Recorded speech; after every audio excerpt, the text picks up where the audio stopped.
Okay, kita-kita nga pala tayo sa May 3 Run for Mary. Ito na yung madilim na part dito sa ruta namin na to. Pero ngayon, dahil may flashlight na Rock Bros. Totoo lang. Kaya kami bumili ng bike para sa mga bata Kaso kami ito yung isang part ng daan namin na medyo madilim. Okay, barefoot running day 473 with teacher. Teacher, ano masasabi mo? May bago na kaming ilaw. Ayan. Maliwanag ang buhay. Yeah. Ayan, may ilaw lang kami. Hindi na kami nangangamba ngayon na sa dilim. Ayan, teacher. Lalo si teacher, malabo pa mata. Teacher, ano masasabi mo? Maliwanag nga ang buhay. Maliwanag ang buhay. Alright. Kaporma na nagpahukay na nasa gilid ng kalsada. Alam na mo daanan rin Alright, dito na kami sa highway. Teacher, gilid lang gilid, puro gilid. Alright. Nakakailang araw na kami nagtitipid. Susunod helmet, wala pa kami helmet. Nakuha natin yung accessory ng bike na ilaw ay Rock Bros ang tatak. Si teacher ang umorder. Ayan na si teacher. Sakalam. Bali wala. Forest Lake na. Siya pala. No. Alright. Ano? Ayan, binibigyan na kita. Anong sasabihin mo? Okay, 1 kilometer, teacher. Ang pace natin ay 6 minutes and 44 seconds. Ang calories burn natin ay 89 kilocalories burn. Alright. Mga sir, magandang hapon. Okay, 2 kilometers, teacher. Ang pace natin ay 6 minutes and 33 seconds. Ang calories burn natin ay 176 kilocalories burn.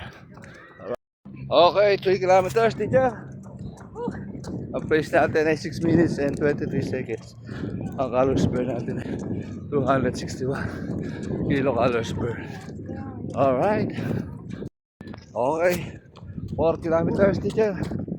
Pace natin ay 6 minutes and 23 seconds. Ang calories burn natin ay 347 kilocalories burn. Bababalaw namin sa 6 yung namin pace. Gawin namin 5. Teacher, go! Okay, 5 kilometers dyan, teacher. Alright. 32 minutes. Siguro yung best ni teacher. Kaso mali no? Dahil pala hindi ako minto May panukat na kasi siyang sarili niya. Kaya naunay sa akin. Kinukuha namin yung dulo na to Kaya nagkaiba ng ending. Pero ganun pa man. 5 kilometer is done. Alright? Ala lang yan. Pero siyempre, may panukat na siya. Kaya dapat pala hindi ako lumayo. Okay? Disconnect. Cool down. Teacher, may kasabihan ka ba ngayon? Grabe, sobrang init. Sobrang init. Ganda ng kasabihan, teacher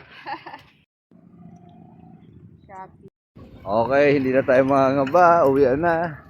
May parehas na kaming ilaw. Alright. Susunod, stoplight naman pala. Rock Bros sa Kalam yan. Ayun, may busina. May ilaw. Kompleto. Okay, kita-kita nga pala tayo sa May 3 Run for Mary. Sasali kami ni teacher doon. Teacher, 400 lang ang entrance noon. Patakbo ni Sir Aldrin Gonzales. Alright. Kita-kits tayo doon. May 3. 10 kilometers, 400 ang entry. Let's go! Okay, helmet na lang. Kulang namin yun ni teacher. Ilaw na. Pwede na kami mag-light ride. Kaso light ride dito sa probinsya, puro paahon. OMG. Oh, ito yung isang part ng daan namin na medyo madilim. Oh, ngayon maliwanag na. Ayos. Oh. Totoo lang. Kaya kami bumili ng bike para sa mga bata eh. Kaso kami kami pala atat. Kami dalawang mag-asawa. Hindi na nakakahawak ng bike ng mga bata. Kami pala magiging mas excited. Alright, nandito ulit tayo sa na paahon, sa Balayad Ahon. Ayan ang magandang trainingan dito sa probinsya. Puro paahon, halos lahat ng daan. Dito sa gawin namin walang patag. Ayan, gumanap na si teacher. On the right corner. Oh, napakalakas. So, ang ganda ng saba, oh. Napakaganda. Napakalakas. Bine-basic na lang itong ahon. Nakakambyo na. Oh. Marunong na mga ambyo ngayon.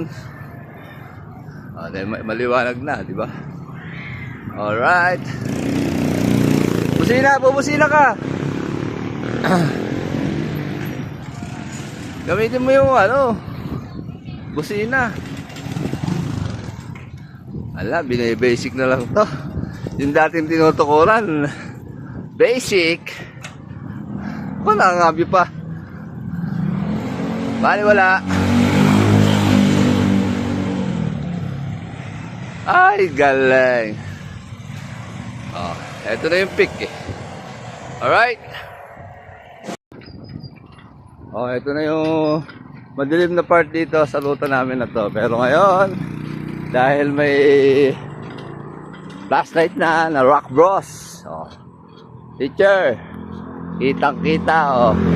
Pagka tayo ay mga nasagasaan ng mga kasalubong natin na yan, napakamalas natin. Oh, maliwanag pa sa ilaw ng diba? Oh, madilim dito.